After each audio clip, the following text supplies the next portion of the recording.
Hi, good afternoon. My name is Ian Checkitts. Doing the internship summary over the last few months and explaining what I learned from my internship and how it benefited me. My internship was with Pulte Homes. They're a national home builder, 20 plus states, so they're kind of all over. So it was a really awesome experience for me having that chance to come down here to California, Northern California, to work with the people here and to really learn production home building. So I want to talk about three major skills I learned that I felt were most important. And the first was technical skills, so understanding how a house is built, understanding programs, etc. And then soft skills, so social, people, communication skills. And the last one is really kind of attitude, being proactive, hardworking, and responsible. Technical skills, so we had quality standards. It was called PCS. So that had to do with drainage, plane, drywall, roofing, plumbing, concrete, all those type of things. And so it was monitoring and making sure the house was built within those standards. I had a booklet. It was probably 35, 40 pages long that had each of these items, stucco system, and it would explain the correct process things should be installed and put on. And so throughout my experience, I was able to oversee a lot of homes, but I had four directly under me.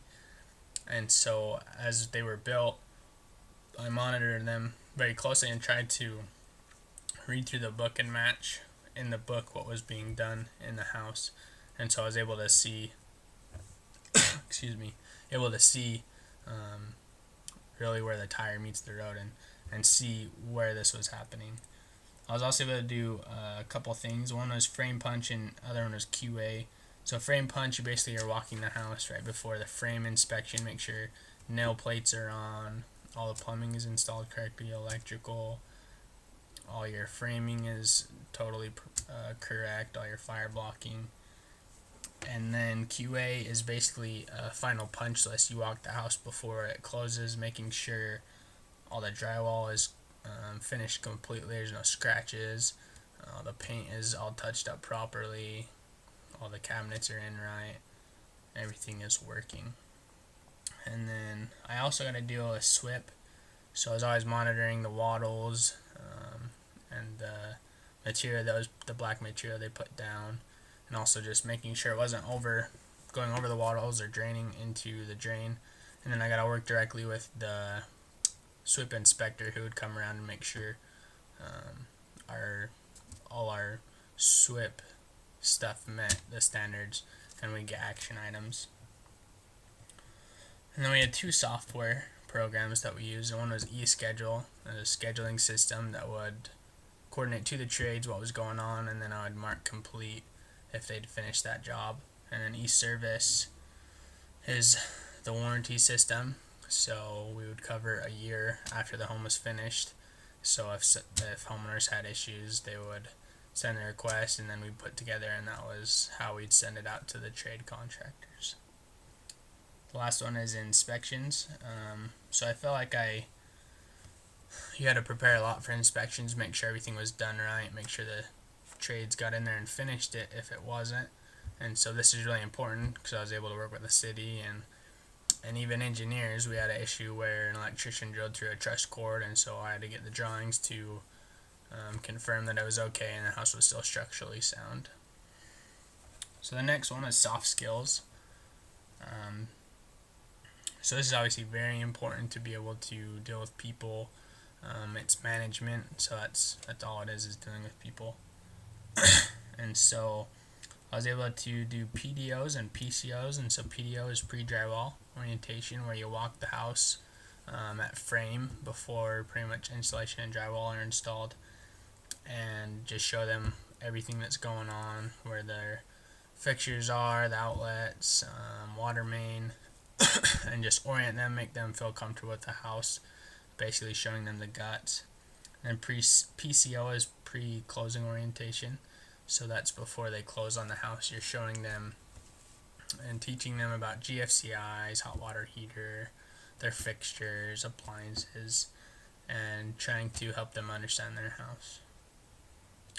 I also tried to practice kind of and put together phone or basically conversations I'd have with trades and stuff, because you're on the phone all the time, and so I was trying to help them to understand me well, be clear and concise, and I felt like this helped me a lot.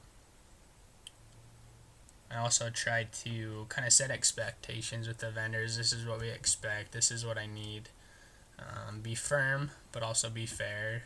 Be understanding of what's going on, weather affects them. Sometimes they can't get their guys there because they're limited. And as I tried to do this, I felt like they trusted me and they tried to meet my expectations. So Larry Johnson was the guy who got me the job. He was a friend of mine's dad. So he's the vice president over this division. And so I'd speak with him every now and then. And one thing he told me a lot was to just try and be humble. And as I tried to do that, I felt like the trades looked up to me and trusted me more, and didn't feel like I was just coming to pick at their work and hassle them, but they really wanted to talk to me and communicate with me. And so the next one is having a proactive attitude. So I felt like as I was trying to be responsible for my duties, if my boss or someone else would ask me to do something, I would try and really get it done and get it done within the time frame. So I always carried around a notebook with my tasks and things that I'd been assigned. And so I felt as I tried to do that, I felt a lot of gratification from completing those tasks and achieving the goals I needed to.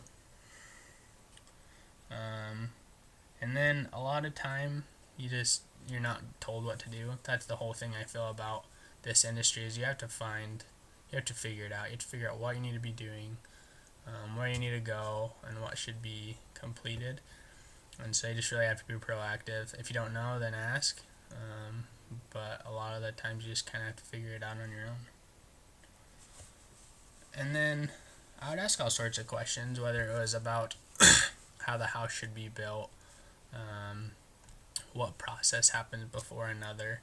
And I felt as I asked, they were pretty understanding, and they're always trying to help me understand it. And so even I would ask the trade contractors, like, do you usually do it this way or this way? And they were pretty good to answer and help me and understand it. And then another principle that I was taught by this Larry Johnson, I sent him an email requesting to speak with him because I was kind of part of my internship was to speak with him and other vice presidents of the company. And he didn't respond, and so I just kind of brushed it off and said, oh, he's too busy, he doesn't have time for me. But I spoke with him later, and he said that was a test, and the test was for kind of me to be committed to it, to continue to ask and request that interview. And so what I learned from it was commitment is compliance. So being committed and following through with what you said you'll do, and hassle people until you get what you need, because that's what you have to do in this industry. And so that was a real eye-opener for me. And then the last one is know your resources.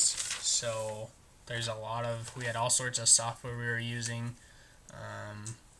all sorts of phone numbers I needed to have to coordinate with the trades, and I tried to get all those at the first, but obviously you can't be perfect with it. But as you know them, know what your resources are, I feel like that helps you a lot. So always look for new resources, always be aware of what ones you have. And I felt as I did that, it just made me more successful. I was able to accomplish things better and to achieve my goals. And so thank you for your time.